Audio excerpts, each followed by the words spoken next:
إن الحمد لله وحده والصلاة والسلام على من لا نبي بعده. اللهم لا سهل إلا ما جعلته سهلا وأنت تجعل الحزن إذا شئت سهلا. لله تعالى. إن شاء الله تعالى امروز ما ادامه میدهیم درسی امروزمون رو از کتاب بیت عامر، خانه خوشبخت، خانه آباد، خانه خوشبختی. و درس اول درباره لک و علیک حقوق، یعنی بر فایده یا که بر ضرر تو حق های هست، یعنی حقوق مرد و زن در زندگی.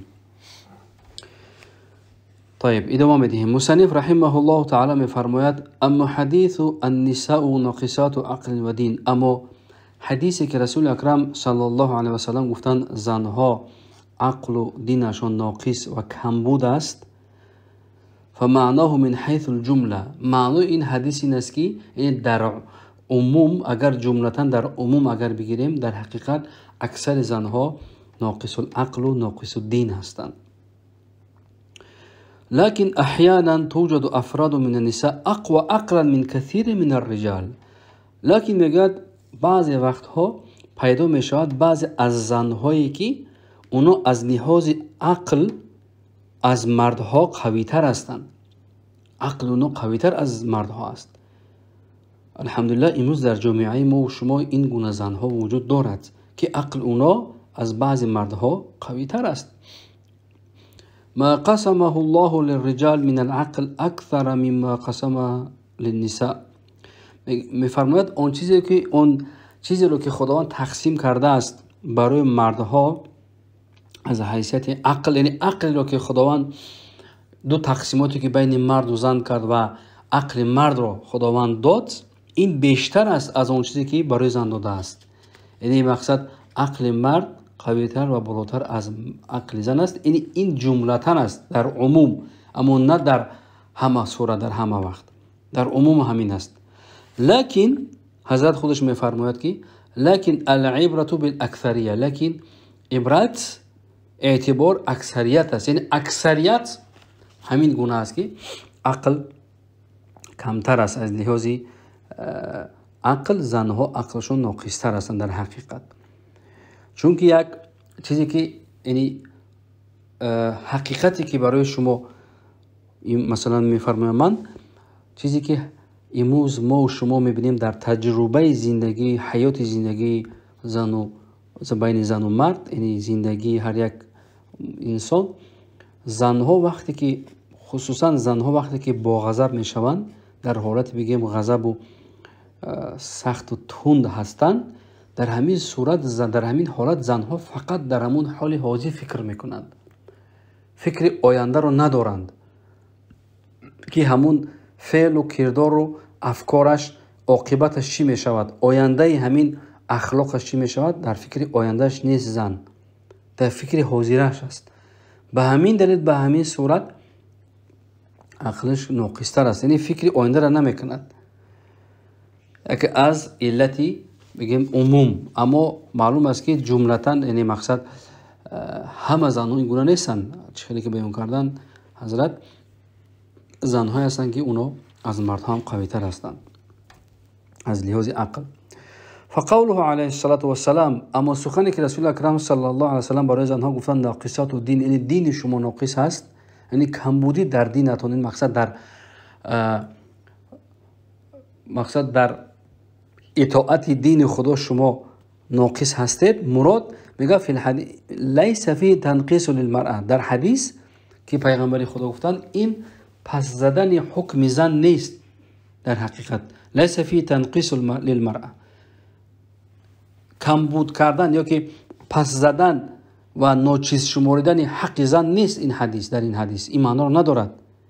انما معناه، مگر معنا سخنی مفهومی سخن رسول اکرم صلی الله علیه و سلم این است که لا تحصل على الثواب الصلاة كل الدهر كما يحصل للرجال بسبب الحیض، که زن میگوید که میفرماید که زن اون ثواب نمازی رو که مرد تمام سال در بر میگیرد از خود میکند، اون ثواب نماز رو زن نمیتواند تمام سال در بر میگیرد از خود کند به سبب حیدی که زن میبیند.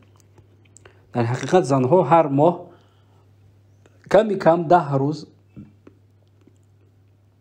مقصد کمی کم 6-7 روز و اکثر 10 روز حید میبینن. همون کسلی زنکی میگن. همون حید هر ماه حساب کنید شما 10 روز در یک سال در 12 ماه 120 روز از اونو کم میشه. در 120 روز مردها 5 وقت نماز چقدر ثواب میگیرن، اما زنها نمیتونن ثواب بگیرن. این از مفهومی سخن رسول اکرم صلی الله علیه و سلم که ناقصات و دین شما ناقص است. با این معنی شما ثواب کمتر میگیرید، نه از روی تنقید که زن اصلا دینش خود ناقص، نه با این معنی، با معنی که ثواب کم میگیرند. لانها تنقطع عن الصلاه وقت الحیض و النفاس، چون که زن در وقت حید و نفاس در حقیقت نماز خوندن نمیتونه، چون که برای زن حرام است در وقت این عذر، در این وقت که مریض بیماری که دارد. همون بیماری بگیم ذاتاً زنها همین چیز هست، یعنی زن سالم باید حید ببیند. وقتی که خون حید میبرد برای اون ممنوع است نماز خوندن و روزه گرفتن، در شریعت قطعا حرام. وكذلك الصيام بسبب الحيض والنفاس تنقطع عنهم في بعض الاوقات. و همچنین میگه روزه ماه مبارک رمضان که زن در بعضی حالت ها، یعنی خصوصا در ماه رمضان وقتی که حید شروع میشد و این معذور است، مقصد نمیتواند روزه بگیرد، از ثواب محروم میشود. از اینجا فهمیده میشود که رسول اکرم صلی الله علیه و سلم در عموم من حیث الجمله، یعنی در عموم زنها را گفتن ناقصات العقل، ناقصات دین هستند، نه که کلا این گونه نیست، در کلیت این گونه نیست. مقصد همه زنها این گونه نیستند. زنها هستند که عقلشون از مردها هم بالاتر قوی تر هستند و دینهایشون از مردها هم قوی تر است. امروز جامعه ما و شما اگر اهمیت بدهیم، الحمدلله در عائله هایی که زنها بیشتر عمل میکنند، بیشتر با دین خدا پایبند و مستحکم هستند، شوهراشون اینگونه نیستند. و جامعه امروزه ما و شما را، خصوصا فرزند سالم را، همون زنی خدا ترس تربیه سالم میکند.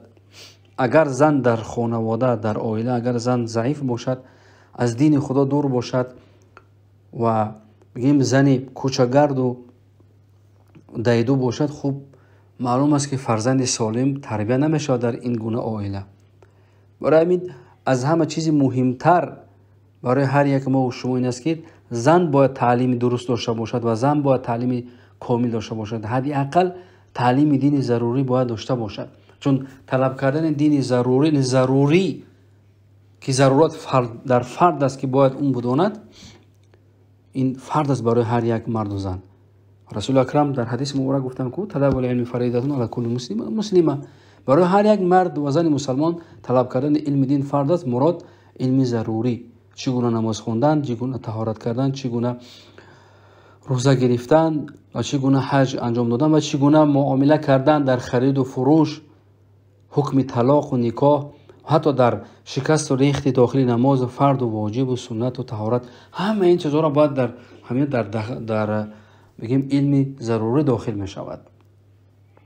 وقتی که زن این حداقل دینی ضروری داشته باشد که فرض الهی را به جا بیارد، ان شاء الله فرزند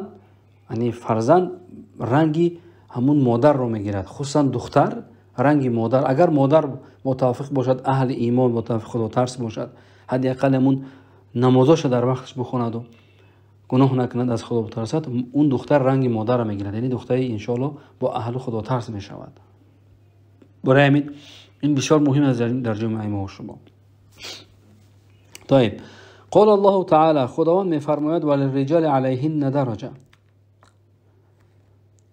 یعنی مردها بر بالای زنها یک مقام، یک درجه دارند، این یک حقوق دارند. الیس الزوج مکلفا بنفقتها، میفرماید آیا مرد مکلف به نفقه زن نیست؟ بله، یعنی مرد فرد است که باید که این زن را نفقهش بدهد. نفقهش در نفقه اینجا داخل میشد همون خونه، لباس، خوراک، طعام، همین چیزها. پس میفرماد لأی شیء هو مکلف بهذا، به خاطر چی مرد مکلف، یعنی مرد در گردنش واجب است، فرض است که نفقه همسرش را بیارد انجام بدهد. برای چی؟ لانه یملک السیطره علیها، چون که مرد در حقیقت در خانواده، در خانه اون حکم فرما است. یعنی مرد در خانه بگیم سلطان است، مرد در خانه سلطان است که اون باید نفقه خانواده را انجام میدهد. حقوق در خانواده، حقوق بالای خانواده عائله مرد دارد. ولهذا جعل الله تعالی علی الرجل نفقته، به همین سبب، به همین خاطر خداوند نفقه زن را بر گردن مرد گذاشت که مرد باید که نفقه همسرش را انجام بدهد. فصار علی النساء التقیید بامر الزوج، پس زنها باید که چیکار کنند؟ فرمان برداری امر شوهر باشند، باذن الزوج، با اجازه شوهر. اما من تعدى ما جعل الله له في شرعه فقد ظلم نفسه و ظلم غیره. اما کسی که میگوید تعدی میکند، ظلم میکند، از حد میگذرد، یا بفرماییم که از چارچوبه قانون دین که گذشت، اون چیزی که خداوند در شریعت او را فرض گردونده است از اون که گذشت، یعنی منع گردونده است، مقصد که از اون باید نگذرد، از اون سرحد که گذشت، فقط ظلم نفسه و ظلم غیره. پس این گونه مرد یعنی هم خودش را ظلم میکند، هم دیگر را ظلم میکند. یعنی مرد که اگر نفقه همسرش را جو با جو نآورد، یعنی تأمین نکند، نفقه بنابر است از تأمین خانه، شر نیست خانه بخرد، خانه را اجاره گرفتن، و نفقه طعام هر روز، و نفقه لباس که در یک سال 2 بار باید لباس خریده شود برای زن. خب همه این در گردن مرد است. اگر مرد این چیزها را انجام نداد، متاسفانه امروز مردها میروند برای مهاجرت و در همون مهاجرت چندین سالها میمانند و دیگر بر نمیگردند. این زن بیچاره در عذاب، در مشقت. این مردم است که این مرد ظلم میکند بر بالای این زن. مرد ظالم است، هم بر نفس خودش ظلم میکند که گناهگار است، و هم بر اهل و عائله‌اش که برای نفقه‌اش انجام نمیدهد، این هم گناهگار است. این مسئله بسیار مسئله بگیم امروز یک دردناک است در جامعه ما و شما، که متاسفانه مردهایی که از وطن بیرون میشوند دیگر در فکر اکثریت، ما نمیگوییم که همش میگونه است، اکثریت همین گونه است که میشنویم از خواهران و مادران و از این تجربه است در زندگی ما و شما. هر یک شما میدونید که وقتی که در مسافرت میروند کلا دیگر در فکر خانواده و اهل و عائله‌اش نیست، در همون وطن مهاجرت میموند، همونجا بعضی‌هاش کلا ناپدید میشوند، گم میشوند. ظالم است این گونه مرد. قال ابن الجوزی رحمه الله میفرماید و ینبغی للمرأة العاقله، خب زنی عاقل، زنی خدا ترس و زنی با فهم و با عقل زنی است که میفرماید اذا وجدت زوجا صالحا، وقتی که اگر شوهر صالح باشد، مراد از شوهر صالح خدا ترس، حلال طعامی، یعنی لقمه حلال به خانه میارد، از خدا میترسد، نمازش در وقتش میخواند، ترس خدا دارد، این مرد صالح. وقتی که زن اگر این گونه شوهر صالح داشته باشد، زن عاقل میگه زنی است که ایلائمها ان تجتهد فی مرضاته، باید این گونه مرد را احترام کند و همه وقت کاری کند که راضیگی این مرد را به دست بیارد، تو این مرد، این شوهرش از اون راضی باشد. و تجتنب کل ما یؤذیه، و باید پرهیز کند این گونه زن از هر عمل، از هر سخن، از هر کرداری که این شوهر را میرنجاند. باید خودداری کند، یعنی زبان رو باید خودداری کند. خصوصا زنها زبانشون بسیار زبانی تیز دارند، بسیار زبانی بگیم زهرآلود دارن زنها، که در قلب مرد بگیم زهر میچکونند، در قلب مرد بگیم همون ضرر میرسانند. اما زن عاقل زنی هست که اگر شوهرش صالح باشد، که بی‌راه نباشد، صبح میرود کار میکند، بیگاه به خانه میآید، خب این گونه مرد را خب زن صالحه و خدا ترس باید کار کند که رضایت اون مرد رو به دست بیارد، مرد اون شوهر راضی شود و هر کاری که، هر عملی که این مرد رو میرنجاند از اون پرهیز کند این زن. این گونه زن زنی عاقله است. فانها متى آذته، میفرماید وقتی که اگر مبادا این زن اگر اذیت کرد این مرد را، ناراحت کرد این مرد را، او تعرضت لما یکرهه، یا آن چیزی را انجام داد که در حقیقت مرد را خوش نمیاد از این کاری زن، پس میگد اوجب ذلك ملالته، پس این اون زن یعنی گویا که زن این مرد را ملال کرده است، یعنی ناخوش کرده است. و بقي ذلك في نفسه فربما وجد فرصته فتركها او آثر غيرها. پس و بقي ذلك في نفسه، بینید که و اون ضرر زبانی بگیم همون سخن بدی که زن بر قلب مرد میچکوند و بگیم اون ناراحتی که به قلب مرد این زن میارد، این در نفسی در همون ذهن مرد در بگیم قلب مرد میماند، هیچ وقت مرد فراموش نمیکند. پس مرد اگر فرصت پیدا کند این گونه زن را ترک میکند، یعنی از زندگی اون بیرون میشد، مقصد طلاقش میکند. او آثر غیرها، یا که این مرد در فکر زن دیگر میشود. انمی از مشکل اساسی زندگی عائله هر یک ما و شما که وقتی که زنها میرنجانند شوهر را، بعد شوهر چیکار میکند؟ دیگر خوشی نزدیک شدن به این زن را ندارد، خب در پی گفتگو و پیدا کردن زن دیگر میشود، یعنی فکر و اندیشش خیالش به دیگر زن میرود. در حقیقت همین است. به همین خاطر باید خواهران مادران بسیار در این مسئله باید با احتیاط باشند و این مسئله بسیار مسئله نازک است. زنها فراموش نکنید که زنها یک خصلت خوبی هم دارند که وقتی که ناراحت میشوند، رنجور قلبی رنجور میشوند، مرد میتواند در حال او را خوشحال کند. راههای زیاد دارد. خب یک گل میخرد، یک بوسه میکند یا یک تحفه برای زن میخرد، زن فراموش میکند، از این چیز میگذره، زن عادتش هست فراموش میکند. اما مرد فراموش نمیکند. وقتی که یعنی بگیم سخن بدی که زن بر بگیم در سینه مرد میگذارد، هیچ وقت این مرد این سخن را فراموش نمیکند. برای همین خاطر حالت های میشود که مرد در فکر زن دیگر میشود یا که ترکش میکند. فانه قد یجد و قد لا تجد هی.